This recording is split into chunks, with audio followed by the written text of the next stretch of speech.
নমস্কার বন্ধুরা, পাকশালা 10 অ্যান্ড ব্লগসে আপনাদের অনেক অনেক ওয়েলকাম। আজ আমি আরও একটি রান্নার রেসিপি নিয়ে আপনাদের সামনে উপস্থিত হলাম। আজ আমি কুমড়োর ভেলভেলির একটি রেসিপি আপনাদের সাথে শেয়ার করছি। খুবই হেলদি আর টেস্টি একটা রেসিপি। কুমড়োর এই রেসিপিটি আমাদের এখানে বিভিন্ন নামে প্রচলিত আছে।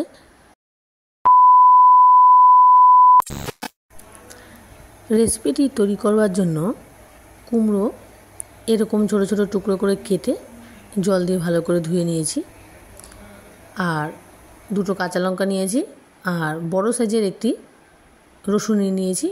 রসুনের কোয়াগুলো বার করে নিয়েছি। গ্যাসের মধ্যে কড়া চাপিয়ে অল্প সর্ষের তেল অ্যাড করে দিয়েছি। খুবই অল্প তেলে এই রেসিপিটি তৈরি করব। এবার কালো জিরে আর শুকনো লঙ্কা ফোড়ন দিয়ে দিলাম। কালো জিরে আর শুকনো লঙ্কাটা একটু ডিপ ফ্রাই করে নেব।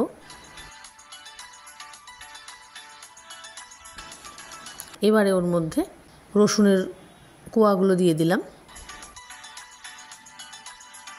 রসুনগুলো হালকা বাদামি কালার করে ভেজে নেব।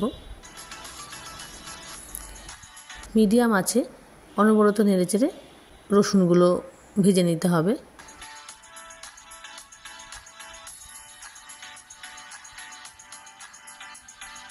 এবার ওর মধ্যে একটা কাঁচা লঙ্কা দিয়ে দিলাম। কাঁচা লঙ্কাটা আপনারা আপনাদের টেস্ট অনুযায়ী ব্যবহার করবেন। ছোট বাচ্চা খাবে, তাই আমি ঝালের পরিমাণটা কম করেই দেব। তাই শুধু একটা শুকনো লঙ্কা ফোড়নে দিয়েছি আর একটা কাঁচা লঙ্কা। রসুনটা ভাজা হয়ে গেছে, বাদামি কালার করে ভেজে নিয়েছি। এবারে কুমড়োগুলো অ্যাড করে দেব। কুমড়োগুলো দিয়ে দিলাম। এই রেসিপিটি তৈরি করতে কিন্তু খুব বেশি সময় লাগে না। ফোড়নের তেলের সাথে ভালো করে নেড়েচেড়ে মিশিয়ে রান্না করে নেব।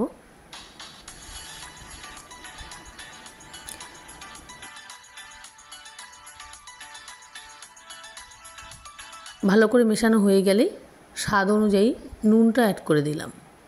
নুনটা ভালো করে মিশিয়ে নিয়ে সেদ্ধ হওয়ার জন্য ওয়েট করব।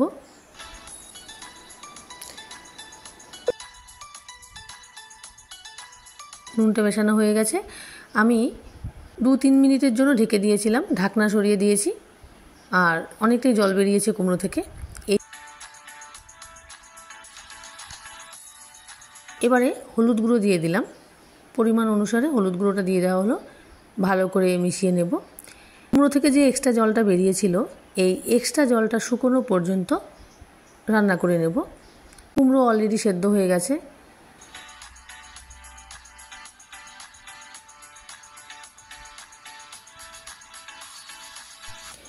এবারে 1 টেবিল চামচ চিনি ওর মধ্যে অ্যাড করে দিলাম।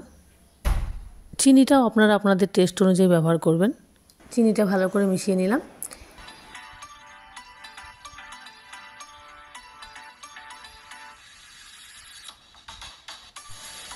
পরিমাণেও অনেকটা কমে গেছে, সেদ্ধ হয়ে গেছে খুব সুন্দর। একটা খুন্তির সাহায্যে একটু ভালো করে ঘেঁটে দিলাম।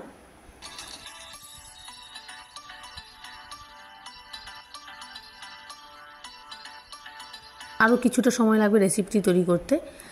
এক্সট্রা জলটা যে বেরিয়েছে সেটা শুকনো পর্যন্ত রান্না করে নেব।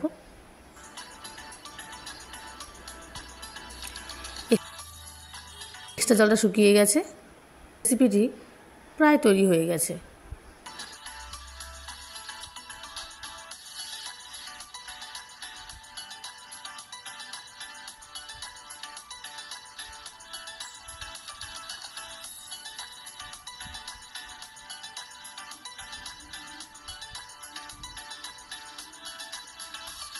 এবারে তৈরি হয়ে গেছে, এক্সট্রা জলটাও শুকিয়ে গেছে।